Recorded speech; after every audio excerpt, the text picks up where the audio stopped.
Perkenalkan, nama saya Evan Sapteno dengan NIM 221011060010, Prodi Sistem Informasi. Pada saat ini saya akan menjelaskan tentang ekologi ekosistem lebah dan bunga dan ekologi ekosistem air tawar. Yang pertama ada ekologi ekosistem lebah dan bunga. Lebah memiliki peran penting dalam ekosistem, terutama dalam penyerbukan tanaman.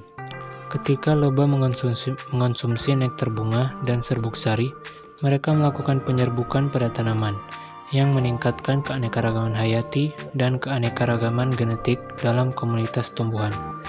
Lebah juga membantu menyediakan makanan bagi konsumen tingkat 1 dalam ekosistem hutan, serta berperan dalam menjaga ketahanan pangan. Selain itu, lebah juga berkontribusi dalam regenerasi hutan, produksi buah, dan polinasi tanaman pangan. Interaksi antara lebah dengan bunga saling menguntungkan, di mana lebah memperoleh pakan dari nektar bunga, dan bunga terbantu dalam melakukan proses penyerbukan sehingga menghasilkan biji dan buah. Studi juga menunjukkan bahwa ketersediaan tumbuhan bunga sebagai sumber pakan lebah sangat penting untuk menjaga keberlangsungan lebah. Dengan demikian, lebah memiliki peran yang sangat penting dalam menjaga keseimbangan ekosistem dan keanekaragaman hayati.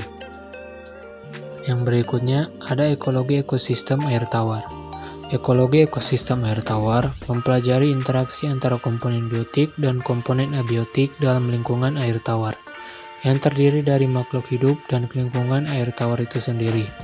Ekosistem air tawar dapat dibagi menjadi dua macam, ekosistem lentik atau air tenang, dan ekosistem air yang mengalir atau lotik. Ada beberapa karakteristik ekosistem air tawar. Yang pertama, kadar garam atau salinitas air tawar sangat rendah, bahkan lebih rendah daripada kadar garam protoplasma organisme. Yang kedua, variasi suhu air tawar sangat rendah. Yang ketiga, penetrasi cahaya matahari pada ekosistem air tawar sangat kurang.